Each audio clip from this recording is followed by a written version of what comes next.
Hello, everybody, and welcome back to the Weekly Roundup. This is week 7 of the Weekly Roundup. I am one of your hosts, Chase, and this is... Hey, this is Andrew. Cool, we got it down. Nice. Let's jump to the headlines. The trade deadline was last Friday, and we saw a number of stars moving to contending teams. A World Series winning manager is sitting out the rest of the season due to illness. A team reunites with a former star player, and it has stat nerds looking for 247 all over again. And finally, first sticky stuff, and now PEDs has this player sitting on the sidelines for the rest of the season. All right, Andrew, what did you think of this last week in baseball? I think after the trade deadline, it's been kind of like a sugar high crash where my mind just isn't like processing baseball as well as it used to.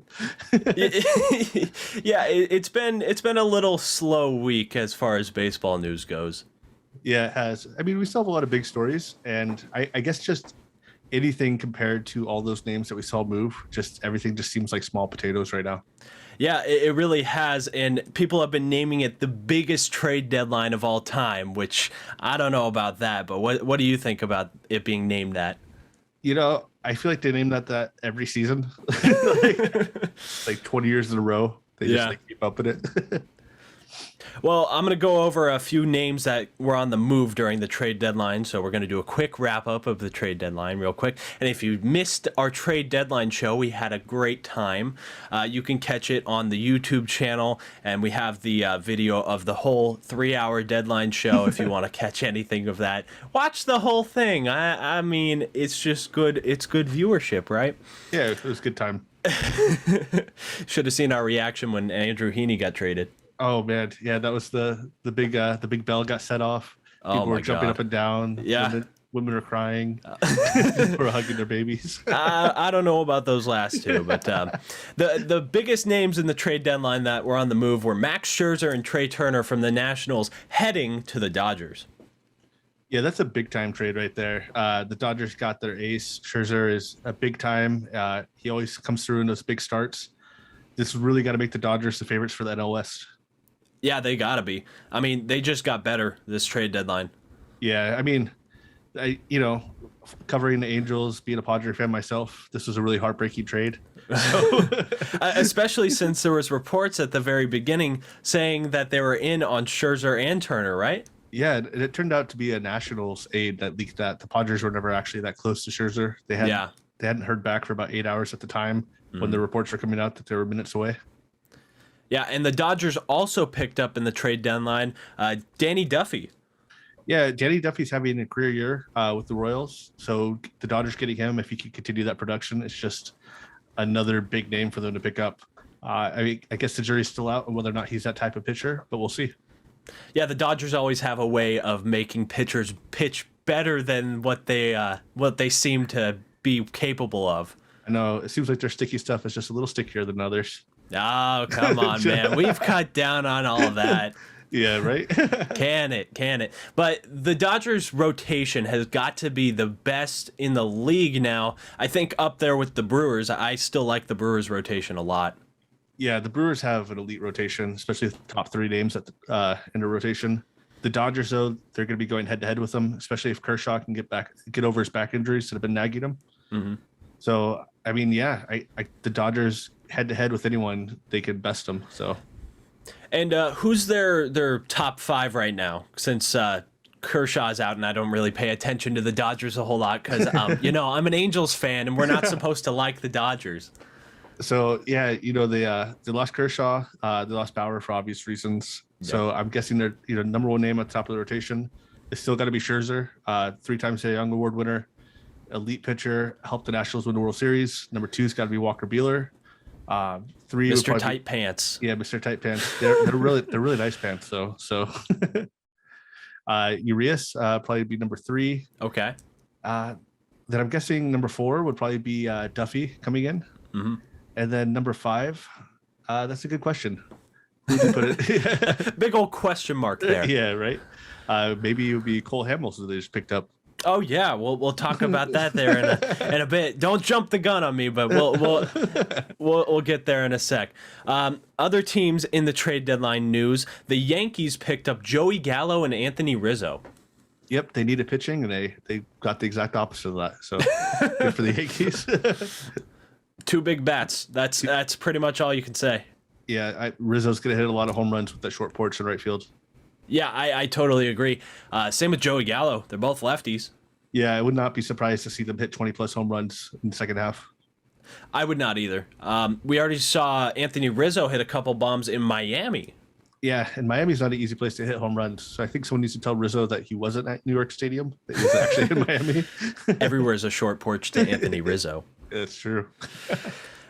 Another team that we had in the news for the trade deadline was the Blue Jays. They acquired Brad Hand and Jose Berrios.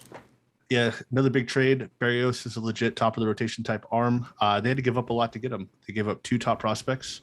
I think they're 2 top 50 prospects. So good return for the Twins. But the Blue Jays got their guy. Yeah, they gave up a lot. And from what I heard, if the Angels ever wanted to give him, it was going to cost them a top prospect too, like a Joe Adell or a Brandon Marsh. And that's way too much from what I've seen. Exactly, especially with seeing how Joe Adell came up yesterday and how well he did. Yes, he did. His eye is a very, very good looking right now. Like, he's got a very good awareness of the zone, and I'm loving it.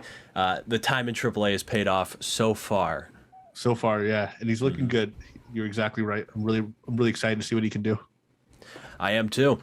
Next up, we have the Braves. They acquired a whole new outfield, basically, in Jorge Soler, Eddie Rosario, and Adam Duvall, as well as a bullpen arm in Richard Rodriguez. Yeah, I think what's impressive about the Braves outfield is that they seem to pick up 3 of the same type of guy.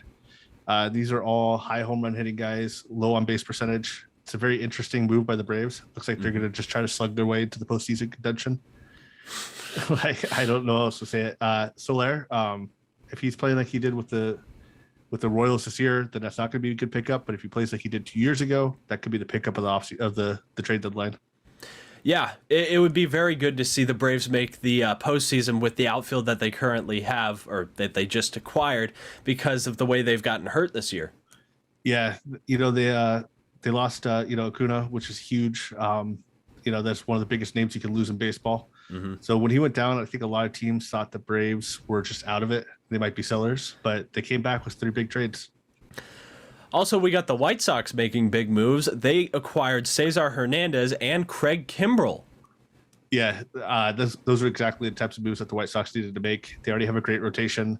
Their second baseman was hurt. Now he's on a move over to the Cubs. They replaced his production with Hernandez, who's always been sure-handed fielder at second base. Has some pop in his bat. Will hit 20 home runs, 25 doubles. Just good moves by a team that's already 9 games up in their division. And the White Sox are a team that is starting to get healthy right now, right? They are, yeah. They're getting Jimenez back. They're also getting, I'm going to forget the guy's name, even though I wrote it down. Luis Robert? Yep, Luis Robert back. So getting those 2 guys back is basically what the Braves did with getting a whole new outfield. The White Sox have got to be one of the forerunners for World Series contention. Oh, yeah. And the White Sox, they also lost Nick Madrigal. That's their second baseman that you were talking about. But now he's going to be on the Cubs. So we'll see how that plays out. Him and Nico Horner, they're going to lock down the middle infield, right? Yeah, we're going to see elite production and under 10 home runs from second and shortstop. Shared between the both of them, right? Yeah, exactly. They might hit 9 together. If they're lucky. Yeah. And last but not least, we have the Giants, who acquired Kris Bryant from the Cubs. Yeah, I love this move for the Giants. They had to keep up with the Dodgers getting Scherzer and Turner. The Giants got Bryant, who has one of the best track records in all baseball. And, he started off on the right foot, hitting that home run on day 1. So I think this is the exact type of thing that'll keep the Giants just a step ahead of the Dodgers. And it's the move they really needed, because you got an aging Evan Longoria that isn't going to produce a whole lot more in the next few seasons. I don't know how much longer his contract is, but I can't see a whole lot of production out of him for very much longer. No, yeah, especially with Longoria being on the IL for I think he's on the 60-day IL right now. Oh, so he hasn't even been in since May. So getting Bryant there, just a huge move for the Giants. Yeah, they really needed a bat. So To move on from the trade deadline, once again, you can watch the whole video of the whole trade deadline on our YouTube, so go check that out. But moving on, we have Terry Francona. He is sitting out the rest of the season due to illness, and we wish him the best. I mean, he had some problems in the past. He had to take time off. I believe it was for heart surgery, right? Yeah, he had heart surgery a few years ago. It's always been a question whether or not he's going to be able to continue to manage. I hope that this doesn't mean something bad is on the horizon for him. I hope this is just him just trying to have some time with his family, with the Indians being out of contention. You know, like you said, wish him the best. You hate to see someone step down like this. Yeah. And just to say, I know I said it before we got on the air, but I didn't quite say the Indians were in contention, but they're not quite totally out of it. Technically, they're still in the wild card race, but let's be honest with ourselves. Are the Indians really making the playoffs? No, when you look at the Indians and you see them 10 games back from their own division, you know, they got Bieber on the IL, maybe for the rest of the year. It's not looking good for them. Next up, we have the Blue Jays. They returned to Rogers Center, which is their home ballpark, and they returned on Friday. And in that game, they won 6-4. And also, the game ended on a very nice play, a web gem, and it ended on a bare hand catch by the third baseman Santiago Espinal. What a great catch. That reminded me of David Wright's catch years ago against the Padres. Yes, Yeah. the one where he dove backwards and just just found the ball. He didn't. I don't think he knew it was there. He just kind of stuck his hand out and prayed. It looked like those like old cartoons where the guy would be holding a magnet and he would catch the ball. Just sticks to his hand. Yeah, exactly. What was that guy for the Giants? That really old clip of him catching a fly ball down the right field line. Kevin Mitchell. Yes. Yeah, I miss the steroid era. That guy just looked like a solid muscle catching the ball. Yeah, just stuck his big old paw out there and just. It's so satisfying to see a barehanded catch if you catch it on the first go because it just sticks to their hand. Exactly. Yeah. It looks like the ball just like sticks. It can't go anywhere. So, in a little bit of less good news, to put it nicely, we have Anthony Rendon. He's to undergo season-ending hip surgery. This is kind of a big blow to the Angels, but, like, you know, it's the Angels. What can you do? You can't have anybody healthy. Yeah, you kind of expect this coming from the Angels. But at the end of the day, Rendon was having a horrible season. If he was going to produce like he was the first half, then it's probably best to have him on the IL. He was not going to help win any games. And if this hip surgery is going to bring him back to his old production, then this is the exact move that needs to be made because that guy is elite when healthy. Yeah, and we're really hoping that it's going to be like that surgery to Shohei Ohtani's knee from last season. He was really like ducking out of the batter's box because he couldn't really plant on that leg very well. Same with pitching. He was very wild because he didn't have a firm base. And we're hoping that's the same situation for Anthony Rendon. Let's just hope that he can get back into the swing of things come next season. Yeah, and maybe he can come and pitch the eighth inning too. I don't think that's going to happen. However, an Angel that might be a future two-way player, Adam Eaton. Oh my God! I don't know if you saw that clip, but dude threw 90 when they were getting blown out by the. Yeah, I saw that. Was that the Rockies game? That was like a week ago. I don't remember, but the Angels were getting blown out. It might have been by the A's. I think it was the A's. They were getting blown out by the A's, and Adam Eaton comes in to pitch, and dude throws a perfect dart down the middle, 90 miles an hour. It was great to see. It was, yeah. You know, he's already hitting like a pitcher, so maybe he should just make the whole transition. Angels bullpen needs as much help as they can get. They do. Yeah. In other injury news, we have Tyler Glasnow for the Rays is to Tommy John surgery. Yeah, big blow to the Rays. Glasnow's their best pitcher by far. And, you know, with the Rays being in contention neck and neck with the Red Sox, there's always a chance they have a one-game playoff in the wild card. So it'll be interesting to see who that they're going to turn to. Yeah, and Glasnow was talking about it during the Sticky Stuff crackdown. He was really adamant on blaming the crackdown for his arm injury, right? Yeah. And, you know, you wonder how much truth there is to that. He definitely was having arm issues immediately after that. But I don't know. A lot of players will say a lot of things when they're hurt. Yeah, and I believe it too, because he said he had to change all of his grips, which I would think so, because if you got a little bit better grip on it, you can grip it a little less firm or harder if you want. And I see it as a valid complaint. I do too. I think Major League Baseball needs to come together and come up with some kind of maybe a new baseball like they're used to the Olympics. But something needs to be done here. And like the KBO has it where they spray it down with like some sticky tack, whatever. It's like a tacky baseball. You look at it, it's got like little honeycombs all over it almost. Well, unfortunately, we have even more injury news. This is just the week of injuries, I guess. We have Fernando Tatis Jr. He is headed to the IL with a shoulder injury, and he might miss the rest of the season. Yeah, the Padres staff is already hinting that he might miss the rest of the year. They're going to wait 10 days to see how his shoulder's doing. If it's not getting better, they're going to shut him down and give him shoulder surgery. And he just dislocated his shoulder again, right? Yep, it's third or fourth time this season. He had the one time that was really bad early in the year that he missed 10 days for. Hopefully that's all it is this time and he can make it the rest of the season. But eventually surgery is coming for him. Yeah, and if you saw the play, he slid into third base, and it didn't really look like he slid in that hard, but he just caught it wrong on the ground, and it just popped out, I guess. Yeah, yep. I mean, when you're dislocating it that much, shoulder gets pretty weak, so it's just going to be a recurring thing for him. Well, let's hope him the best in the future, and we want to see a healthy Fernando Tatis Jr. because he's a fun player to watch. Yeah, it's better for baseball and better for Padre fans. So, well, you want to know something that is good for baseball is a rookie making MLB history. Yeah, so we have Seby Zavala. That's usually my part. I kind of threw it to you off the out of nowhere. Here, I got it. We have Seby Zavala. He becomes the first person in MLB history to hit his first 3 home runs in the same game. Yeah, that's super impressive. Just hitting 3 home runs in a baseball game is hard enough as it is to hit your first 3 home runs in the same game. And it's just wow.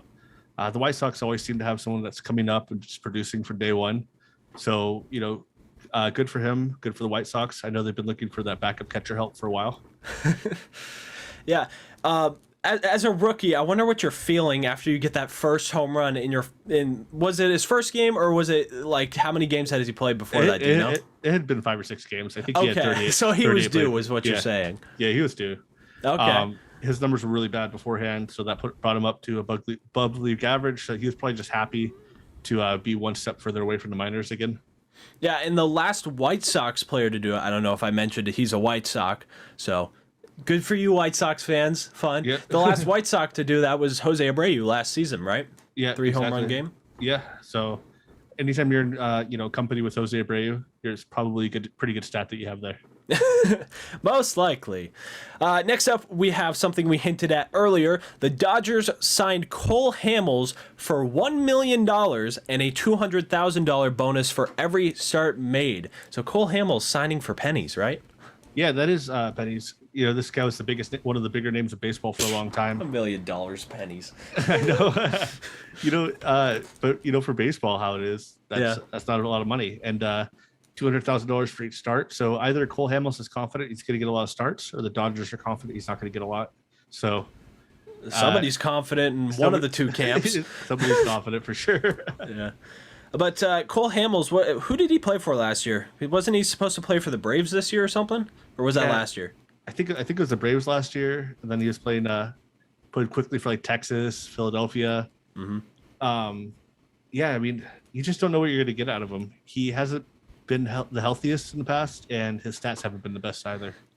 So it's basically a crapshoot, is what you're saying. Yeah, I mean, the Dodgers will figure out a way to get like 7 starts and like a 1.2 ERA out of him, I bet. Most likely. He'll be their number 5 starter. Yeah, exactly. So for that question earlier, that is your number 5 if you're playing Dodgers starter bingo. Yeah, Dodgers are really hurt with their rotation right now, right? Yeah, I mean, not to bring up the Bauer thing again, but that has the ramifications from that they just keep coming. If he's not, placed on administrative leave, then they don't have to go out and get Scherzer like they did. They might have been fine with just Duffy. So almost the entire makeup of how the postseason playoffs are, really starting to play out was affected by Bauer. Yeah, and like you said, they lost Kershaw, Trevor May. He got Tommy John earlier this season, right? Yeah, yep. Anybody else I'm missing? I think that's it. Yeah, I mean, I think that's pretty much it. Yeah, too. Yeah, but two of their bigger starters being out, Exactly. that's a big blow for them. But I It's a mean, huge blow. it is the Dodgers. The Dodgers are gonna Dodgers, and they'll find a way. So, another team that has found a way, in a sense, to make the playoffs is the A's. They made a lot of moves at the trade deadline, acquiring Starling Marte. I'm sorry, I'm trying to get this transition as good as possible, but I think that's where it's going to end. They have also gotten Kris Davis. They're reuniting on a minor league deal. League deal. Yeah, this is interesting. Kris Davis for a long time was the elite power hitter for the A's, and he had a very interesting stat line for years. I think he hit 247 3 straight seasons. Yeah. Where his career batting average was also 247. So every time his average would dip above 247 or below, or come back to it, there'd be a big post on Reddit, and people would be celebrating. So just like, oh my God, Kris Davis did it again, 247, let's go. Yep. So if he were to come up and hit 247 this season for the A's, I think there'd be some people having just spazzing out, Yeah. I have nightmares of Kris Davis hitting balls that are at his eyes. It's so bad. I went to opening day, what was it, 2019. I think it was 2019. And Kris Davis hit a ball out that was like eye level, and he just nailed it. And we're all like, how did he manage to hit that ball out? Yeah, he's a little guy too, so you don't think he's gonna have a lot of power. And then You wouldn't think so, but he swings crazy hard. Yeah, he's swinging like the biggest axe in the game. Yeah, pretty much. How was he doing with who did he play for this year? Jeez. I feel like he was on the Rangers. He was on the Rangers for a minute. I think he was with Baltimore. He might have been. I think he only got playing time with the Rangers, but he wasn't doing well. He had 2 home runs and a 596 OPS. Yeah, that's not very good. That's not going to cut it. He'll summon up some voodoo magic with the A's or something to resurrect his old swing. Yeah, that's how the A's work. All right, winding down, we have Joey Votto. He had 7 days straight with home runs, and he ends his streak with a line drive that dies at the wall. It hit the wall, it hit the top of the wall. Didn't die at the wall, but the streak died at the wall, of course. It did, yeah. Oh my God, that was 2 inches away from extending the streak. And Votto, after the game, he was asked about it, and he said he's a bit of a stat nerd, and his very first home run they started with had an expected batting average of 090, and it just carried into the right field bleachers. And then this last one had basically like a 90% chance of becoming a home run, and it didn't. So what was the stat that goes like, in this ballpark this would have been a home run? Like how many ballparks would have been a home run? Like 29 other ballparks. Oh my God. Yeah, just the farthest part of one of the farthest parts of any stadium. He was like, what, 6 inches away from making history? Yeah, it hit the yellow line, so. Oh my God.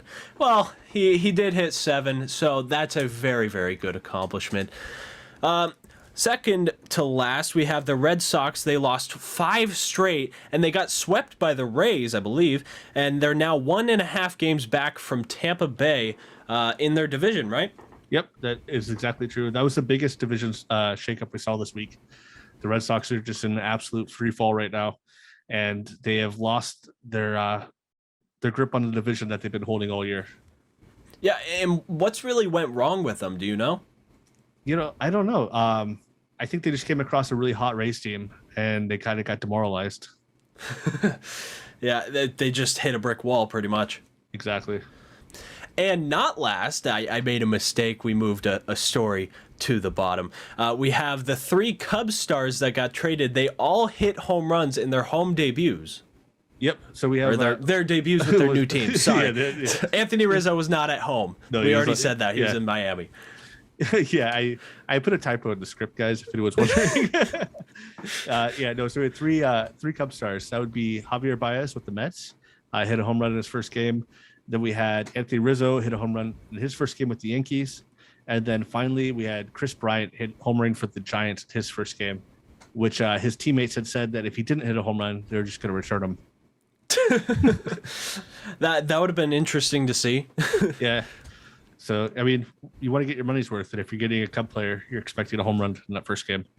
Yeah, we already talked about Kris Bryant, how big of a move that was for the Giants, and it was good to see all three of them do well in their debuts for their new teams. Yeah, if they had done a little bit better for their own team, they might not have been traded. They did good enough. They won a World Series with I'm just them. kidding. Come on, all three of those guys were part of that World Series team back in 2016, right? That was a great team. I really thought they were going to be a dynasty. Yeah, you would think, but then it just kind of slowly just fell apart. Like pieces just started chipping off of the facade of the Cubs. Yeah, they put like a straight up like a exactly a facade on the Cubs. They weren't the lovable losers for like a season and a half, and now they're back. And then this season, the whole facade just collapsed. Yeah, just fell over, and then they're just exposed for the true selves. All right. Last but not least, we have Hector Santiago making the news again. He has been suspended 80 games for the rest of this season for PEDs. Yeah, this guy really fell from grace. He was having his best season as a pitcher this year. Got immediately caught using sticky stuff. Was the first person to be suspended. And then what now? A month later, he's suspended for 80 games for PED use. Just couldn't have fallen on his face any harder. Yeah, I mean, I guess cheater's gonna cheat. Yeah, right.